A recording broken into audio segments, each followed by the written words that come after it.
All right, we're back on Sports Bit Betting Insight today, Tuesday, January 3rd. Pauly and Teddy, big game breakdown. Little hoops today. How about the Raptors and the Spurs? College today, Texas A&M and Kentucky. Conference play underway, and also Wisconsin and Indiana. Deep dive, Jimmy Vaccaro recap everything. The college football semis, the Bulls so far.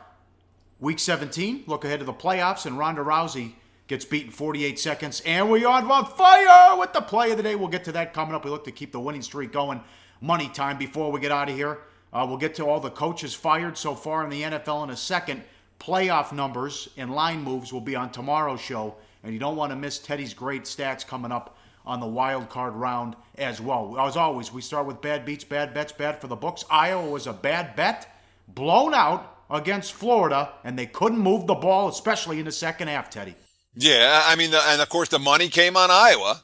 The market's very concerned about those Florida injuries. We read a couple of quotes about the Gators saying that with the coaching staff's like, yeah, we're not so worried about those injuries. And obviously, they didn't need to be worried about those injuries given Iowa's ineptitude on the opposite side of the football. And look, there was a speed edge in this ballgame that was definitely not reflected in the point spread. Hawkeyes and Bulls over the last 6 years. Remember, Kirk Ferentz was the hottest coaching property around a decade ago. NFL talk.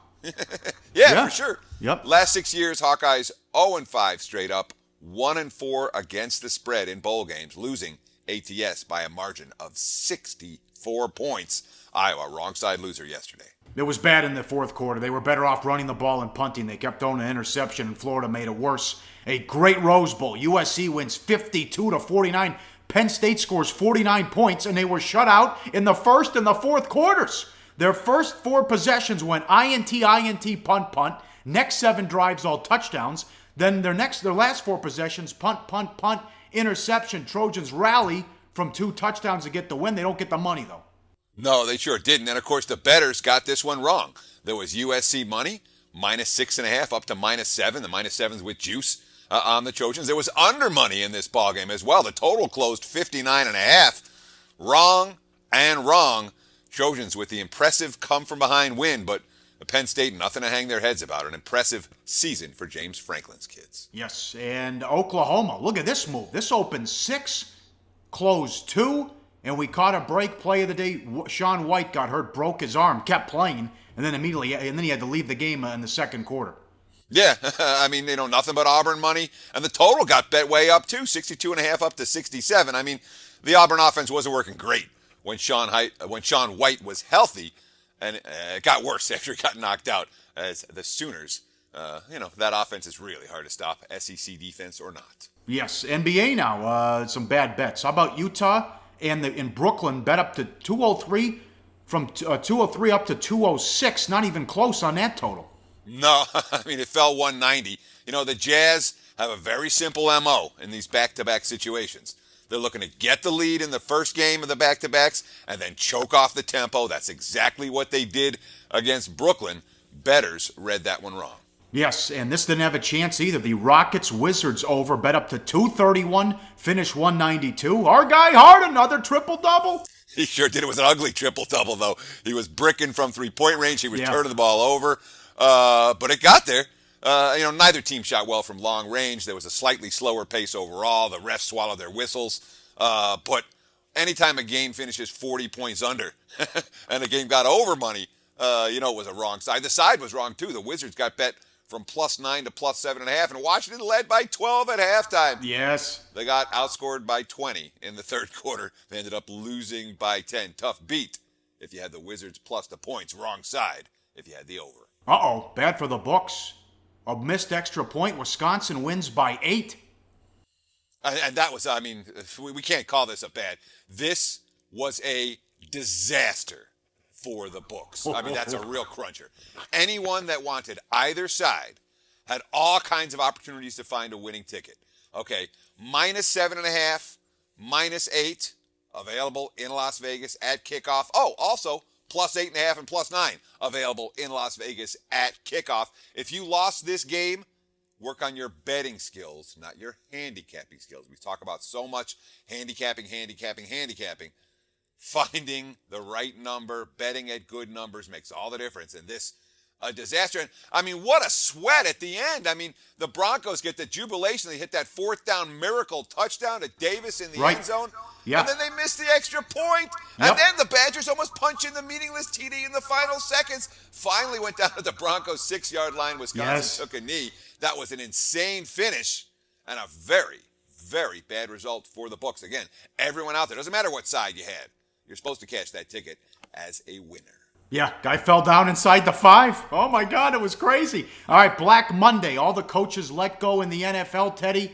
I think, you got to turn this around in a year, maybe a year and a half tops, and if not, you're gone. But who are the hot candidates that are out there? I think some organizations are making a mistake. Definitely the 49ers, but more on that coming up. What do you think? All right, well, let's talk about who's been fired. Okay, the Bills, Chargers, Rams, Jaguars, Broncos, and 49ers are all looking for head coaches. I'm still hearing rumors about Pagano in Indy, that he may be gone. I'm still hearing rumors that Sean Payton may be traded from the New Orleans Saints. So there could be as many as 8. Right now, we have 6. Now, you made an excellent point about, it's much easier to fire a coach than it is to find a good coach to hire. So what happens is you see a lot of knee-jerk moves. Oh, we lost, let's get rid of this guy. Oh, we lost, let's get rid of this guy. With not necessarily that many great candidates out there, I wonder if teams are going to trade down instead of trading up. Mike McCoy, I don't blame him for what happened in San Diego. I think he got a raw deal, and the Chargers didn't win. That's the nature of the NFL, but he's a good coach. Don't know if he gets a second chance. The Broncos find someone better than Kubiak. Kubiak led him to the Super Bowl. Is Chip Kelly, has he forgotten? Think about it, the situation in San Francisco. I mean, Chip took over a team with no quarterback and the 31st ranked defense. The 49ers owe him $24 million, and they became the first team in 30 years to fire coaches after 1 year in consecutive seasons. Balky, of course, he's gone too. He's the one who convinced management not to hire Adam Gase. Oops. Yeah, well, with Denver, that's more health with Kubiak, but I agree with you. Chip Kelly won 10 games with Sanchez and Foles. You mentioned horrible defense, and he has to start the year with Gabbert and then Kaepernick. So with the there was a great tweet. A former 49 staffer told Peter King they got to do a 30 for 30 on how they destroyed that franchise and its misery in that building. They were one play away from winning a Super Bowl, and they went to back-to-back-to-back NFC title games with Harbaugh, and now they're the worst team in the NFC in a span of a couple years. And they will remain the worst team in the NFC. Understand, when you have bad ownership, and that's what the 49ers have, they have owners who aren't football guys. Let's just put it that way. And it doesn't matter if you're James Dolan with the Knicks, or you can go on through the franchises across sports. If you're a bad owner, everything goes to shit. It does. And there's nothing you can do about it as a fan. So here's San Fran. They have the billionaire babies running a franchise and having parties every day. And clearly no idea what they're doing in terms of running an organization. And when you think about the history of the Bay Area and how bad the Raiders organization was for decade plus in the latter stages of Al Davis's life, you feel sorry for 49ers fans because they're up against it. They're going to be in this spot for a while.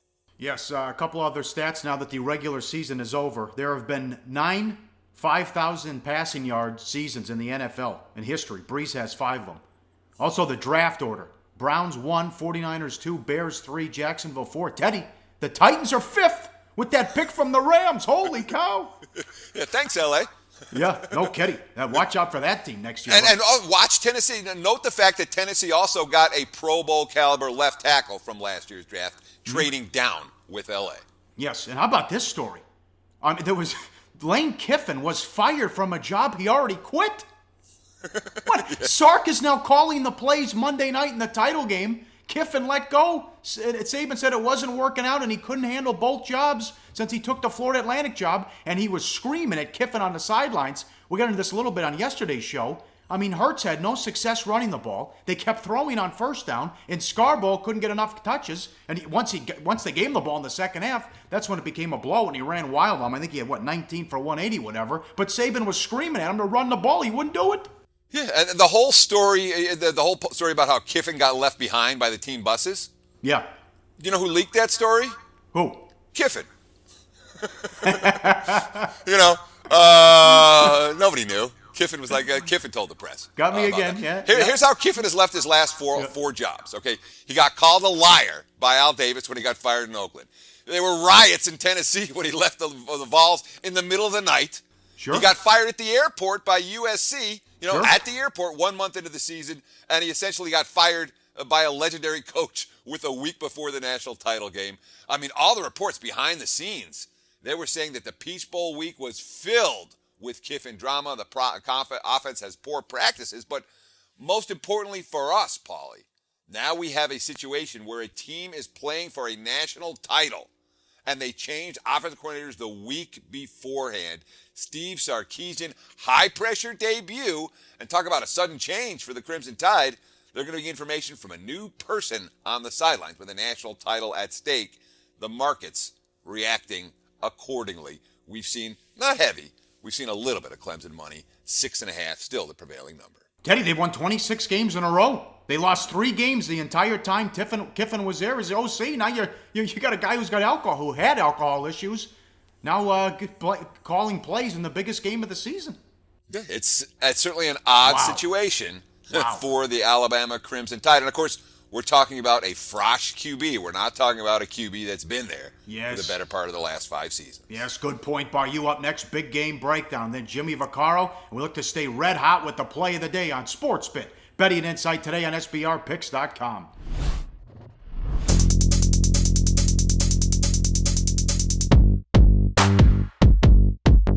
That's right, the 8th annual SBR Forum Bash will be held at the breathtaking all-inclusive Hard Rock Hotel in Punta Cana on Super Bowl weekend. Join Natalie Rydstrom and the Odds Couple as they mingle with SBR pros and have fun under the sun. Stay tuned for video coverage of Bash activities, including a $5,000 poker tournament sponsored by uwager.eu. Only on SBR, your sportsbook authority since 1999.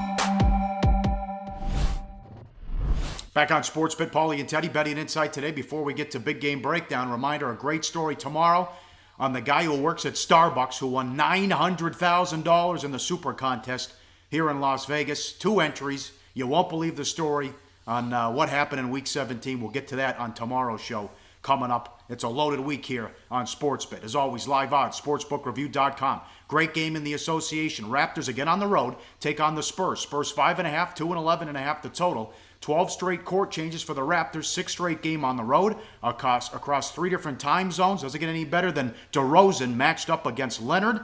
And you throw this graphic up there, DeRozan production increases the last 3 seasons. Minutes per game, field goal percentage, and points per game. I'm actually surprised by this, Teddy, with how awesome they are on offense in points per 100 possessions, because I really don't like their coach and what they run, but Lowry and DeRozan have been dynamite.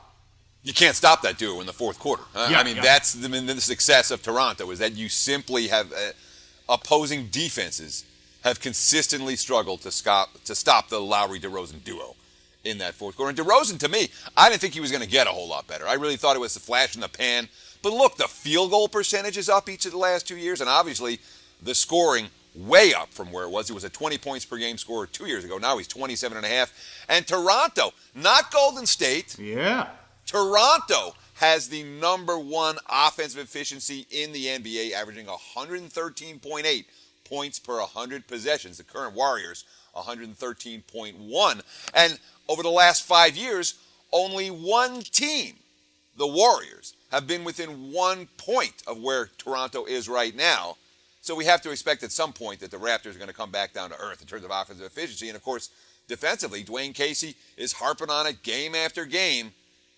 The advanced metrics numbers show them middle of the pack, allowing 104.8 points per possession. That's number 15 in the NBA. Not good enough on the defensive end for the Toronto Raptors. Yeah, we love Kawhi Leonard, and he loves matchups against the best wings. Spurs number 4 in the league on 101.6 points allowed per game. They're on a 6. Remember the issues earlier in the season. They're on a 6-0 straight up an ATS run at home over a month since the last non-cover. Yeah, I mean, and this is exactly the type of game that we want to be betting on Kawhi Leonard. You know, DeRozan has been unstoppable. In my mind, he's got a legitimate case for the league's MVP, although no player from Canada will ever win MVP unless there are no other candidates. Sorry, that's just the way that it is.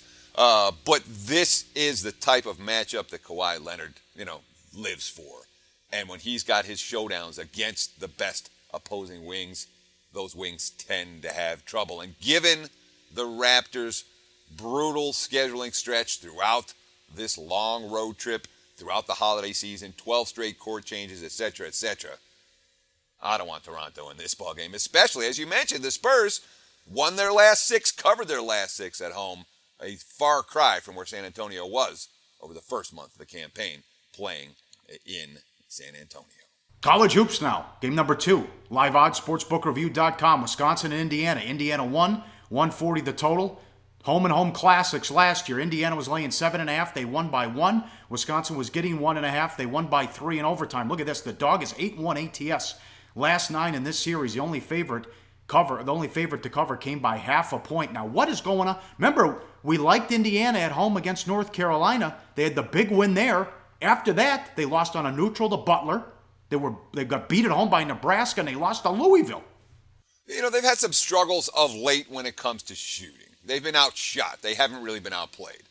They were +9 in field goal attempts, +12 in free throw attempts, +15 on the boards in that Nebraska-Louisville combination, losing those 2 games, again, by 19 points overall and by 30 points against the point spread. James Blackman, one of the many slumping shooters, just 7 of 22 from the floor in those games. Though Tom Crean's got a pretty good defense this year. They're number 23 in the nation, guarding the three-point line. But in those 2 losses to the Huskers and the Cardinal, they allowed 17 from 37 on triples. That, of course, problematic for the Indiana Pacers. So I'm not convinced that Indiana this is not a fall-apart situation, but, not a team that I'm worried about in the slightest. And, of course, when you talk about the history of the underdog in the series, Hoosiers only laying 1 here. It's not like it's one of these situations. The winner is going to cover the point spread.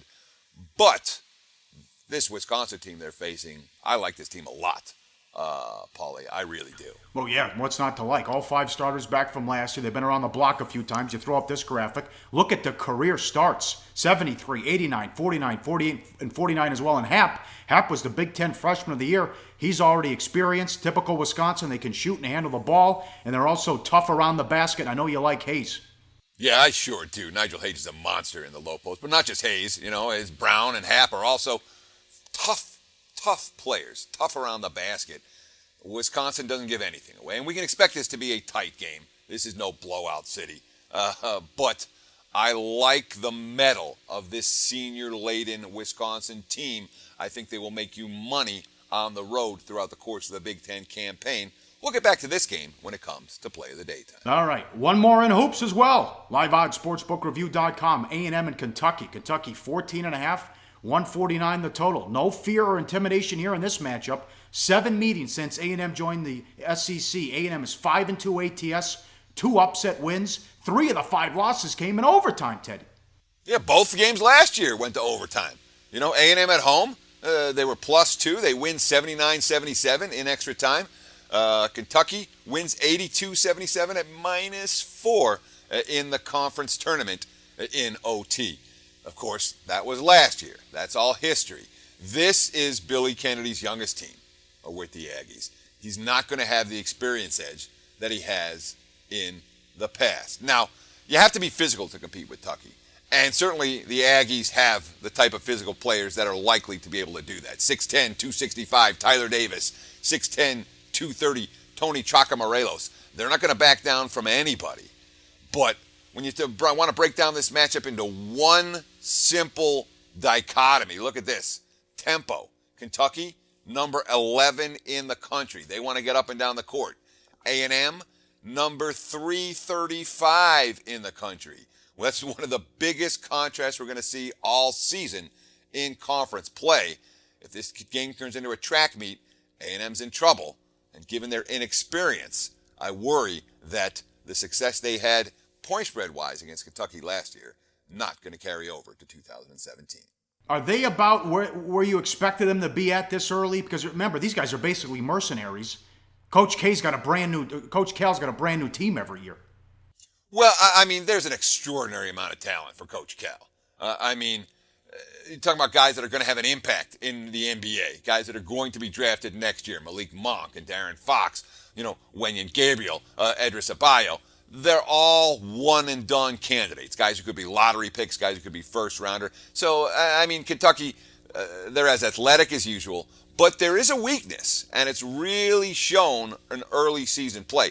They're not as tough as Kentucky teams have been in the past. Number 243 in the nation in allowing offensive rebounds. The rebounding medal hasn't been there for Kentucky, and if they're going to win a title this year, that's something they're going to have to get better at. All right, very good. Up next, the deep dive with Jimmy Vaccaro. 5 great minutes. We'll recap everything, NFL, college, and the UFC, and then the play of the day on SportsBit. Betting Insight today on SBRPicks.com. Research before you bet. Be sure to check out SBR Picks for the best game predictions, breakdowns, and much, much more. As always, it's the deep dive. We visit with Jimmy Vaccaro, bookmaker for over 40 years. Follow him on Twitter. If you're ever in Las Vegas, check him out at the beautiful South Point. And let's start with, it was tough to see, Jimmy. I know you're a big guy that wants the 18 playoff, and who doesn't? It was tough that those semifinal games were blowouts. Yeah, it was tough. Paul, before we get started, I got to mention it because, we always talk about, who's the best at what they do. And you watch Belichick, and obviously you know that he knows what he's doing. Then you say, then they start comparing him to Lombardi and Bear Bryant, whatever level they're coaching at. But I look at it this way. Here's a guy named Michael Floyd, who just a week ago was a DUI and might be looking at obviously some jail time. He turns around a week later and he catches a touchdown pass for the New England Patriots. You must attribute that to the system that they do. To me, that was absolutely incredible. That was the most unbelievable thing I've seen the entire week. A guy that got a DUI, and a week later he gets a touchdown pass from Tom Brady. You got to give the credit to Belichick, and he has to go down as one of the greatest coaches ever coached the game. What do you think, buddy? No doubt about it. He's surpassed Lombardi in my eyes. Yeah.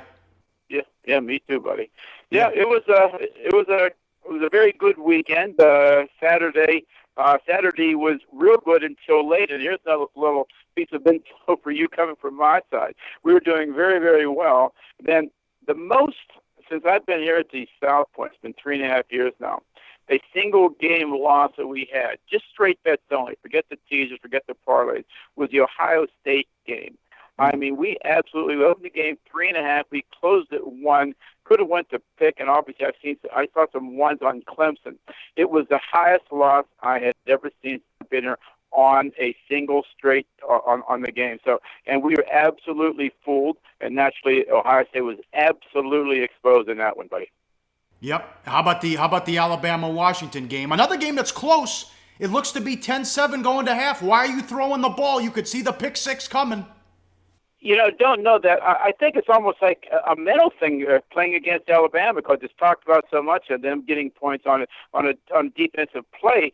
It's literally the same. If you go back through the last few years, you get those double digits and you say to yourself, just keep it close. I might be able to win later. But there seems to be that one defensive play that turns it around. And yes, Washington was in the game except for that one play. Then naturally, when they smelled it like they had that play like that, then Washington obviously didn't exert itself to the point where they obviously were outclassed by the defense. And plus, they got that big horse in the backfield, which, he made some great plays when they had him pinned in, inside the 10-yard line. And naturally, when you do that and you make a defensive stop like they do, it's hard to overcome. But, it was a big point spread. And, yes, we had straight bets again. We were high on Washington, but naturally all the teasers and all the parlays was on Alabama. But I agree with, if you want to call them value bettors, wise guys, whatever, taking the 16, 15, and actually 14. We closed at 13.5. But once again, all they got for their trouble was a receipt. How's the early action been less than a week away from the rematch? It was an epic game last year. How about Clemson and Alabama? Where's the money coming in? Yeah, as anticipated, we opened at 7 and we're down to 6.5. We took a pretty good bet at the +7, as I see now across the landscape. It's usually 6.5, and something you don't see that normally either. It's like there's been some money on the under from people whom I respect, and they're looking at both these defenses like, wow. I mean, we know Clemson they're completely outclassed on the defensive side of the ball. Ohio State could absolutely do nothing. Alabama, they did have their spots where Washington obviously could have scored but didn't. So you're seeing some money under the 52, and usually in this type of game. But once again, we have a full basically a week to go, so we'll see the parlays with the over. But smart, if you want to call them smart, took the 7 and went under 52 so far. All right, Week 17 NFL. How does the Sunday night game go over? And if you had Atlanta in your pocket, the Saints with 2 touchdowns late, they get the onside kick? Wow, nothing after 1, and the game goes way over with the Packer game. One of those games again. Yes. But we as bookmakers got lucky also. We had a fair Sunday. We gave a big part of it back with the Packers and the over late. But the Raven game, I mean, it went crazy from a 2-point dog to a 2.5 point favorite, and they didn't show up. Although it looked like Cincinnati going into the game wasn't a team that wasn't going to show up. But a absolutely silent assassin. 38-13. There was every parlay, and the parlay card was on the Atlanta Falcons. So, we got one back there. So, as bookmakers, we can't always bitch and say, they got us late. We got them late on this because it was a huge, huge turnaround by them coming back from 38-13. And they covered the points for us. So it was an incredible game to watch. If you had the underdog, you got to shake it and say, this is one that I got away with, and we surely did on that one. What do you think of the playoff matchups? We've had some quarterbacks knocked out. I know you wanted Raiders, Cowboys in the Super Bowl. Horrible news with Carr. Now they might be putting a rookie in there. Yeah, but it's hard to say early. And I'll tell you the truth about it, Paulie, not that I look that deep into it, but what I like about it mostly is like the first 2 weekends. You get the 2 games on Saturday and 2 games on Sunday. And you're at about 60% of what you would do, maybe even closer to 70% on a normal NFL Sunday with all the games. Naturally, there's only 2 games, but people just line up, and it's a good break. You do the early game, then bang, here's another big game coming at you. And the first 2 weekends, the NFL wild card, and then second week with the 2 games on Saturday and 2 on Sunday. As far as we put up the games. Haven't taken a lot of plays so far. We took a little bit of money on the Giants over the Packers, and basically, my friend, that's about it. There's up there some parlay action back and forth, but nothing to worry about until we get to the weekend. Okay, last thing, Jimmy, how was the UFC card? And I think a lot of rousey money late from the public. Yeah, we want to matchstick. We had some decent play on the dog there, but then what it really showed me was Rousey is obviously she got her ass kicked last year. She still has an attraction. I don't know if it'll be there anymore, but there was a lot of parlays to her. We opened it low 35, we closed at 60, so that helped us a little bit on Friday night also. Happy New Year! Thanks for 5 great minutes. We'll talk to you next week, sir. Do your research before you bet. Check out our ratings guide to see which books have the best ratings and sign-up bonuses. Open up several accounts. Shop for lines at sbrodds.com. Always be ahead of the game. Jimmy Vaccaro, always a great segment. But Pauly, enough with the bookmakers. Let's go to the bettors. It's play of the day time. We've been running real good. What do we got for Tuesday? Yes, on fire. You nailed it. Another winner last night. 46-24 on the football season. But as you mentioned earlier, back to buckets. Wisconsin and Indiana, betting number 739. The Badgers, +1. Hap may be the only sophomore in the classroom, but he's already shown to be way beyond that on the basketball court. We saw the tight games last year between these teams. Indiana kind of struggling as of late. We like Wisconsin plus the points in this one. Betting number 739. Let's stay red hot money time. Play of the day. Loaded show tomorrow, Teddy. Can't wait. Line movement already in these playoff games. An interesting press conference by a coach I want to talk about. And boy, do you have some great numbers to talk about in the wild card round tomorrow. I sure do. Looking forward to it. Be back here. Same bat time, same bat channel on Sportsbet. Betting Insight Today.